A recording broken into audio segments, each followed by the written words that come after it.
ನೋಡಿ ಈಗ ಕುಸ್ಮೆ ಹಾಲಿನ ಮಸ್ಸೊಪ್ಪು ಹೇಗೆ ಮಾಡೋದು ನೋಡೋಣ. ಮೆಂತ್ಯ ತಗೊಂಡಿದ್ದೀನಿ, ಹಾಗೂ ಚುಕ್ಕೆ ಸೊಪ್ಪು, ದಂಟಿನ ಸೊಪ್ಪು, ಹಾಗೂ ಬಸಳೆ ಸೊಪ್ಪು, ಸಬ್ಬಕ್ಕಿ ಸೊಪ್ಪು, ಪಾಲಕ್ಕು, ಮೆಂತ್ಯ ಇಷ್ಟು ಸೊಪ್ಪನ್ನು ತಗೊಂಡಿದ್ದೀನಿ. ಇವಾಗ ಎಲ್ಲ ಮಿಕ್ಸ್ ಸೊಪ್ಪು ಇದು. ಬೆಳ್ಳುಳ್ಳಿ ಒಂದೆರಡು ತಗೊಂಡಿದ್ದೀನಿ, ಕಲ್ಲುಪ್ಪು, ಈರುಳ್ಳಿ ಒಂದು, ನೆನೆಸಿಟ್ಟಿರೋ ತೊಗರಿಬೇಳೆ, ಒಂದು 8 ಹಣ್ಣು ಮೆಣಸಿನ್ಕಾಯಿ ತಗೊಂಡಿದ್ದೀನಿ, ಜೀರಿಗೆ ಪೌಡ್ರ್ 1 ಸ್ಪೂನು, ಒಂದೆರಡು ದೊಡ್ಡ ಟೊಮೆಟೊ ಕಟ್ ಮಾಡಿ ಇಟ್ಕೊಂಡಿದ್ದೀನಿ, ಹಾಗೂ ಒಗ್ಗರಣೆಗೆ ಎಣ್ಣೆ ಅರ್ಧ ಬಟ್ಲು, 1 ಸ್ಪೂನಷ್ಟು ಅರಿಶಿನ ಪುಡಿ. ನೋಡಿ ಇದೆ ಕುಸ್ಮೆ ಕಾಳು, ಎಲ್ಲ ಅಂಗಡಿಗಳಲ್ಲೂ ಸಿಗುತ್ತೆ ಇದು. ಇದನ್ನು ಒಂದು ಅರ್ಧ ಕಪ್ಪಷ್ಟು ನೆನೆಸಿಟ್ಕೊಂಡಿದ್ದೀನಿ. 1 ಗಂಟೆ ಮುಂಚೆ ನೆನೆಸ್ಕೊಂಡ್ರೆ ಸಾಕಾಗುತ್ತೆ ಇದು. ಈಗ ಕುಸ್ಮೆ ಕಾಳನ್ನ ನೋಡಿ ಈಗ 1-2 ಗ್ಲಾಸ್ ಅಷ್ಟು ನೀರು ಹಾಕ್ಕೊಂಡು ತೊಗರಿಬೇಳೆ ಹಾಕ್ಕೊತಾ ಇದ್ದೀನಿ. ತೊಗರಿಬೇಳೆ ಬೇಯೋದಕ್ಕೆ ಬೇಗ ಒಂದು ಅರ್ಧ ಸ್ಪೂನಷ್ಟು ಎಣ್ಣೆ ಬಿಡ್ತಾ ಇದ್ದೀನಿ. ಬೇಳೆ ಬೇಗ ಬೇಯುತ್ತೆ ಅನ್ನೋದಕ್ಕೋಸ್ಕರ. ನೀವು ಪಾತ್ರೆಯಲ್ಲಿ ಮಾಡಲಿಲ್ಲ, ಬೇಗ ಆಗಬೇಕಂದ್ರೆ ಕುಕ್ಕರಲ್ಲೂ ಮಾಡ್ಕೋಬೋದು, ಆದರೆ ಪಾತ್ರೆಯಲ್ಲಿ ಮಾಡೋದೇ ರುಚಿ ಚೆನ್ನಾಗಿರುತ್ತೆ. ಈಗ ಅಷ್ಟರಲ್ಲಿ ನೆಂದಿರೋ ಅಂಥ ಕುಸ್ಮೆ ಕಾಳನ್ನ ನೈಸಾಗಿ ರುಬ್ಕೊಂಬರೋಣ. ನೋಡಿ ಈಗ ಸ್ವಲ್ಪ ನೀರು ಹಾಕಿ ನೈಸಾಗಿ ರುಬ್ಕೊಂಡಿದ್ದೀನಿ. ಇದನ್ನ ಸೋಸ್ಕೊಳ್ಳೋಣ, ಇದ್ರ ಹಾಲೆಲ್ಲ ತಕ್ಕೊಳ್ಳೋಣ. ಈಗ ನೋಡಿ ಈ ರೀತಿ 1 ಸ್ಪೂನಿಂದ ಅಥವಾ ಕೈಯಿಂದ ಈ ಥರ ಇದ್ರ ಹಾಲೆಲ್ಲ ಇನ್ನೊಂದು ಸ್ವಲ್ಪ ನೀರು ಹಾಕ್ಕೊಂಡು ಮಿಕ್ಸಿಯಲ್ಲಿರೋ ನೀರೆಲ್ಲ ಹಾಕ್ಕೊತಾ ಇದ್ದೀನಿ. ಈ ಥರ ಚೆನ್ನಾಗಿ ಸೋಸ್ಕೊಬೇಕು. ಅದ್ಮೇಲೆ ಸಿಪ್ಪೆ ಏನು ಉಳಿಯುತ್ತೋ ಇದನ್ನ ಬೇಡ, ಇದನ್ನ ತೆಗೆದ್ಬಿಡೋಣ. ಇದೇನು ಬೇಕಾಗಲ್ಲ, ಹಾಲಷ್ಟೇ ಈಗ ತೆಗೆದಿಟ್ಕೊಳ್ಳೋಣ. ನೋಡಿ ಈಗ ಬೇಳೆ ಬೆಂದೋಗಿದೆ, ಈಗ 1/4 ಭಾಗದಷ್ಟು ಬೆಂದಿದೆ ಬೇಳೆ.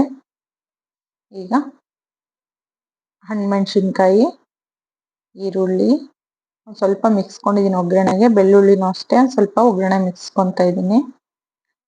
ಟೊಮೆಟೊ 2 ಕಟ್ ಮಾಡಿದ್ದು ಹಾಕ್ಕೊತಾ ಇದ್ದೀನಿ. ಇದು 1-2 ನಿಮಿಷ ಬೇಯಲಿ.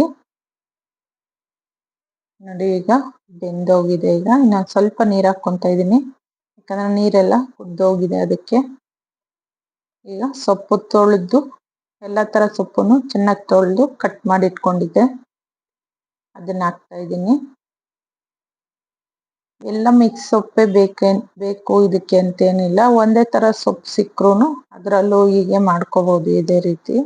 ಕಲ್ಲುಪ್ಪು ಹಾಕ್ಕೊತಾ ಇದ್ದೀನಿ, ಅರಿಶಿನ ಪುಡಿ ಹಾಗೂ ಜೀರಿಗೆ ಪುಡಿ ಹಾಕ್ಕೊತಾ ಇದ್ದೀನಿ.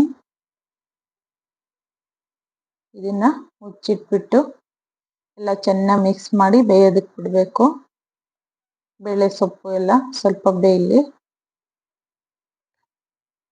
ನೋಡಿ ಇಷ್ಟು ಬೆಂದೋಗಿದೆ, ಈಗ ಸಾಕು. ಇವಾಗ ಸ್ಟವ್ ಆಫ್ ಮಾಡಿಕೊಂಡು ಇದು ನೀರೆಲ್ಲ ತಕ್ಕೊಂಬಿಡೋಣ. ಈಗ ಮಸ್ಕೊಳ್ಳೋದಕ್ಕೆ ನೀರೆಲ್ಲ ಇರೋದೇನು ಬೇಡ, ಈ ಥರ ಸ್ಮ್ಯಾಶರಿಂದನೂ ಮಸ್ಕೋಬೋದು. ಬೇಡ ಅಂದರೆ ಈ ಥರ ಮಸ್ಕೋಲ್ ಇರುತ್ತಲ್ಲ, ಮಸ್ಕೋಲಿಂದನೂ ಈ ಥರ ಮಸ್ಕೋಬೋದು.